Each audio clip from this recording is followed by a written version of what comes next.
Bunyinya seperti trompet, ada juga didengar seperti suara gemuruh keras antara logam mendecit dan pesawat. Namun yang jelas suara tersebut datang dari langit.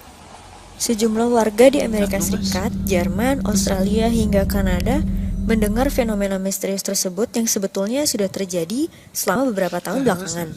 Tak sedikit yang beranggapan suara menyeramkan itu adalah trompet sangkakala Tuhan ataupun berasal dari peradaban alien. Benarkah? Ada banyak teori dan penjelasan ilmiah fenomena tersebut. Ilmuwan dari Geological Survey Amerika Serikat mengatakan bahwa itu bisa jadi gempa bumi kecil di bawah permukaan bumi yang memang bisa memancarkan suara yang berasal dari pecahan kerak bumi. Selain itu, David Hill juga berpendapat suara tersebut bisa saja terpancar dari meteor. Pendapat berbeda disuarakan oleh tim dari program riset pemerintah Amerika Serikat High Frequency Active Auroral Research Program menyatakan suara itu berasal dari pengaruh dari lini daya listrik, radiasi elektromagnetik, tekanan tinggi gas, dan jalur komunikasi perangkat nirkabel. Namun demikian, NASA berpendapat itu bisa jadi merupakan emisi suara dari planet bumi itu sendiri. Badan Antariksa Amerika Serikat ini menganalogikan seperti suara latar belakang pada film science fiksi. Pada akhirnya, suara tersebut masih menjadi misteri hingga kini, karena para ilmuwan belum bisa memberikan jawaban bulat atas fenomena alam yang terjadi. Hasil penelitian para ilmuwan soal suara aneh dari langit. BlastBlues.com. Suara aneh seperti bunyi terompet terdengar di langit Amerika dan Eropa.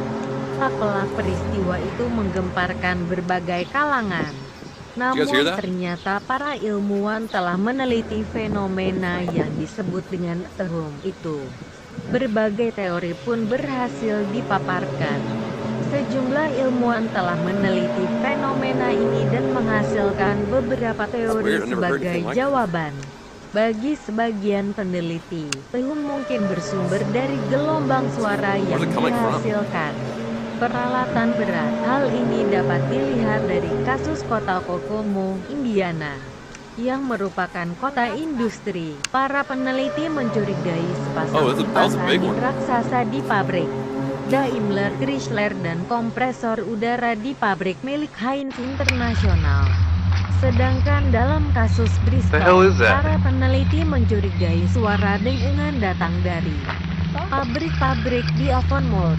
Teori lain menyebutkan sumber dengungan adalah pesawat yang sedang terbang. Konon ketika terjadi peristiwa 11 September 2001 yang menghancurkan gedung WTC di Amerika, suara dengungan tersebut berhenti selama beberapa hari. Pada saat peristiwa tersebut terjadi, otoritas penerbangan Amerika memang melarang semua pesawat untuk terbang selama beberapa hari. Kata Sam yang juga penulis buku Enigma 2 itu dalam blognya. Masih kata Sam, menurut Dr. Joe Elder dan J.K. Chow dari Motorola Florida Research Laboratories, suara itu berasal dari radiasi radiofrekuensi (RF). Manusia memang bisa menangkap suara berfrekuensi rendah itu. Namun syaratnya ia harus bisa mendengar gelombang akustik frekuensi tinggi dalam jangkauan Hz, dan penyebaran pancaran RF harus berada dalam jangkauan Hz.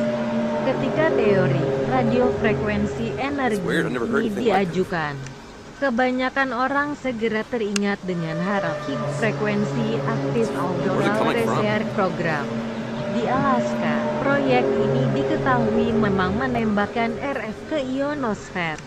Apakah suara dengungan itu dihasilkan oleh HARP? Tidak ada yang bisa memastikannya hingga sekarang, ujarnya.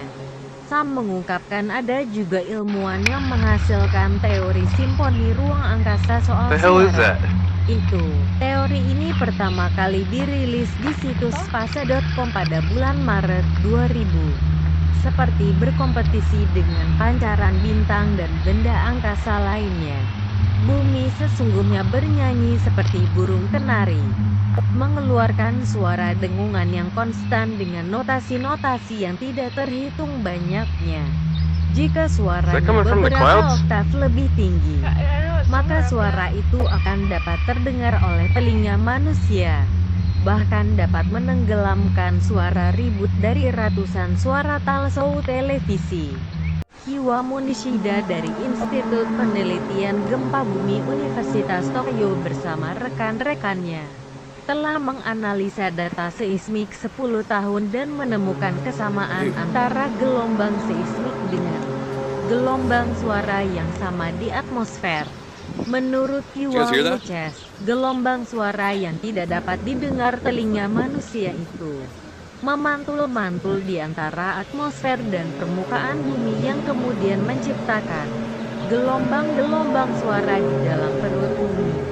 Nah, karena planet Mars dan Venus adalah juga planet yang padat dengan atmosfer, maka kemungkinan gelombang suara yang sama juga tercipta di dua planet tersebut.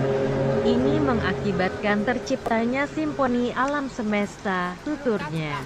Pada Agustus 2009 di jurnal Geophysical Research Letter, lanjut Sam. Sekelompok peneliti mengaku telah berhasil memecahkan misteri ini. Menurut mereka, suara dengungan dihasilkan oleh benturan gelombang laut. Namun bukan gelombang laut yang memecah pantai seperti yang kita kenal. Gelombang yang dimaksud adalah gelombang laut yang berbenturan dengan dasar samudera. Dan menurut mereka, pantai Pasifik di Amerika Utara adalah sumber dengungan terkuat. Menurut penelitian itu, kata Sam, suara dengungan tercipta ketika dua gelombang berfrekuensi sama, namun berbeda arah, bertemu. Mereka lalu saling berbenturan dan menciptakan gelombang tekanan tertentu yang kemudian bergerak dengan kecepatan tinggi ke arah dasar samudera. Ketika ia mencapai dasar samudera, gelombang itu akan menabrak bebatuan dan menyebabkan vibrasi yang menghasilkan suara berfrekuensi rendah, paparnya. Meski teori-teori di atas bisa menjelaskan sumber suara dengungan tersebut, sambung Sam.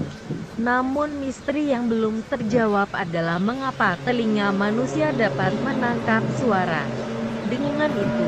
Pertanyaan ini kemudian dijawab oleh seorang dokter Cambridge bernama David Baguley. Menurut Sam, David mengatakan bahwa suara ini dapat terdengar oleh seseorang ketika telinganya menjadi oversensitif.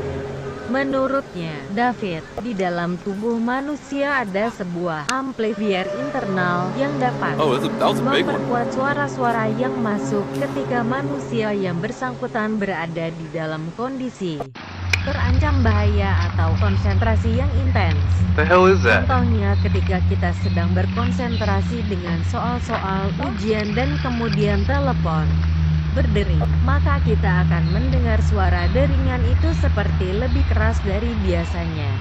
Jelasnya, Sam mengatakan, dengan demikian ada dua jenis teori terkait suara misterius itu. Teori pertama menjelaskan sumber suara dengungan tersebut. Apakah dari mesin-mesin pabrik radiofrekuensi, simfoni alam semesta atau benturan ombak? Menurut Sam, sepertinya semuanya bisa diterima dan masuk akal. Sam percaya bahwa suara dengungan itu bisa berasal dari berbagai sumber. Sedangkan teori kedua yang diajukan David Baguley menjelaskan alasan mengapa sebagian orang dapat mendengar suara berfrekuensi rendah itu. Penjelasan itu pun dapat diterima. Jadi bagi saya kasus dengungan misterius bumi telah resmi terpecahkan, pungkasnya.